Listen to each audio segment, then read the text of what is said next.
All right, I don't understand something. I do not understand something so completely that it's blowing my fucking mind. All right, I have sat my lily white ass in this chair, and I have watched teams spend $100 million on Anthony, $100 million on Jack Grealish. I have watched teams spend $100 million on some random guy that walked into the bar and then just decided he wanted to play for Chelsea. That's apparently how their transfer strategy works. I have watched all of these clubs repeatedly spend silly money on players that may or may not have, but usually have not deserved it, right? And yet for the second straight time, because I'm actually going to tie this into like an earlier transfer saga, there is a player that for some reason teams don't want to spend $100 million on, and his name's Victor Gyökeres, and he is the most deserving person to spend that money on. I watched Manchester United spend like $71 million on Rasmus Højlund, who had a very high, he had good potential. He had, a high potential level. He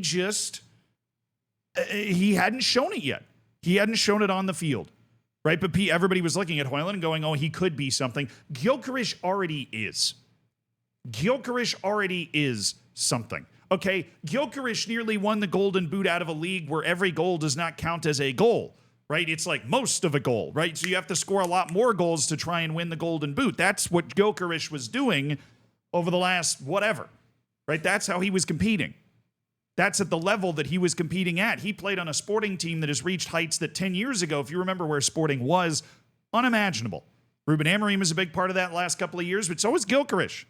He was the guy on the best team in Portugal, leading his team to Champions League knockouts and to being a team that was in the top 8 of the whole Champions League table for quite a while.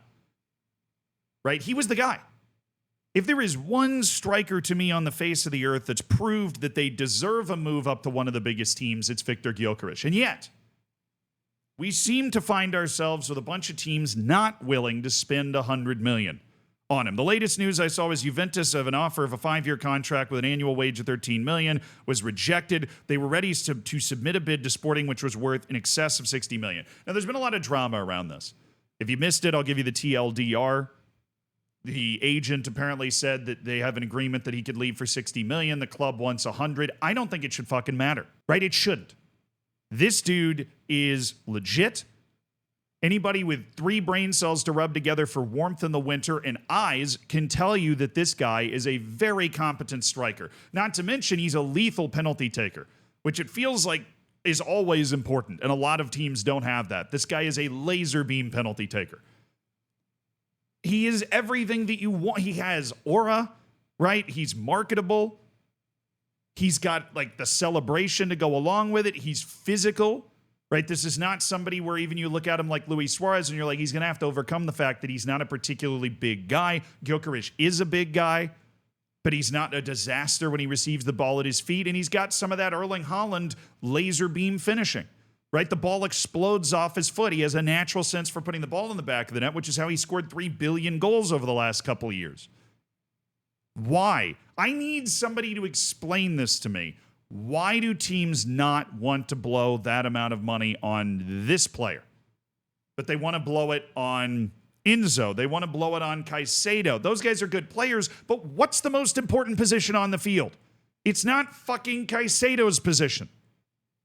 Again, I love Caicedo. It's this guy. It's the striker. Now, age is a factor. Enzo was younger. Caicedo was younger. Antony was younger. Højlund was younger, right? These guys that they go out and splash huge money on. Mykhailo Mudryk, younger. I think the Mudryk transfer was one of the more defendable ones considering how amazing he was. He just has not handled the transition mentally very well to Chelsea.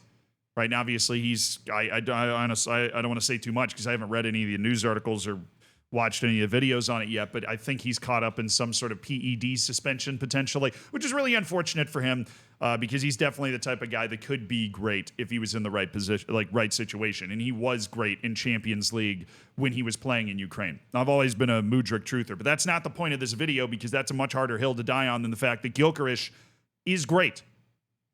And I want the comments section to be active on this and tell me why the hell teams don't want to come in and spend that $100 million. Because you should just be able to wash this away.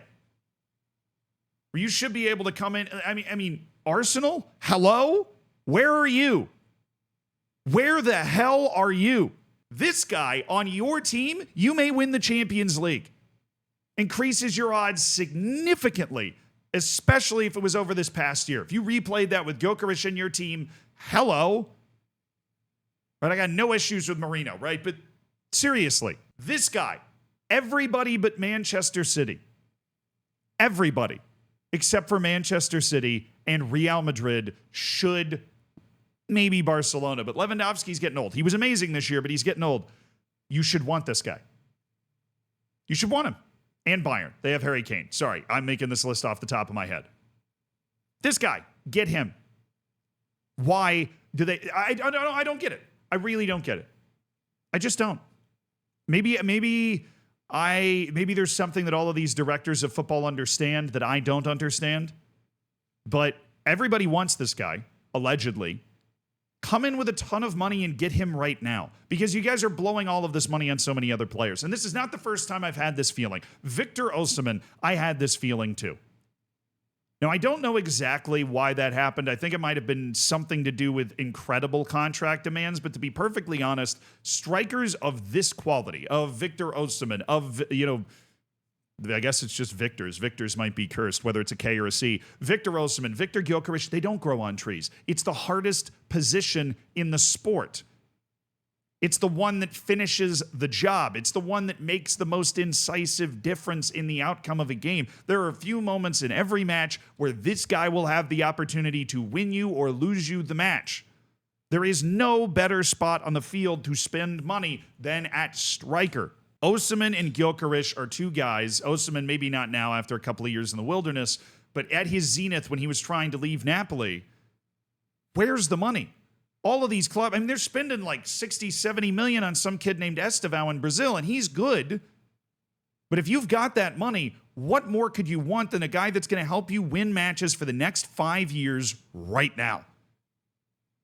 You want to have that money to spend on all the other wonder kids? Fucking win the Champions League. Win the Premier League. Do something. Buy somebody that's going to help you do that now. Teams like Manchester United have shifted. Everybody has shifted into, we need to buy people under the age of 22 for resale value. Yeah, that fucking worked with Antony and Mudryk. Where's the resale value in those guys? This isn't Football Manager. And that's hard for me to say because I love Football Manager. But it's not. In Football Manager, even if somebody blows out both their knees and gets hit in the leg with a sledgehammer, they will eventually come back to being something of what they were. In real life, when you buy somebody like Mudryk, a lot of things have to go right. There are a lot more variables that will determine whether they actually make good on that potential. A bird in the hand is worth two in the bush, particularly in real life. And if you have a striker like Osimhen in the past and like Gyökeres now, that has proven without a shadow of a doubt that they are a capable, world-class striker. In a world where there are not a lot of capable, reliable, world-class strikers, get them. Get them. Proven over multiple years against top-level opposition while playing for a team that could be considered second-rate against the top level of competition. Get them. It's sometimes you don't need to overcomplicate it. And you worried about resale value? Well, hell, in 5 years, sell them to Saudi Arabia for a bucket of cash if they're still around. That's entirely plausible. You can even discuss that with Gyökeres before he comes in if you really are that worried about your resale value. But buying young players doesn't guarantee great resale value either. And I feel like we've now shifted into a position where teams are so afraid of not buying somebody that has potential resale value that they're ignoring the fact that you accumulate all of this money. You make hundreds of millions of dollars in the Premier League in particular every year that you can spend to try to, win games now. You should buy talented young players and try to grow them. But most importantly, you should fucking buy this guy. Please, somebody buy him. Somebody come in with a ton of money and swoop him away from everybody else and prove to me that I'm not insane. Please.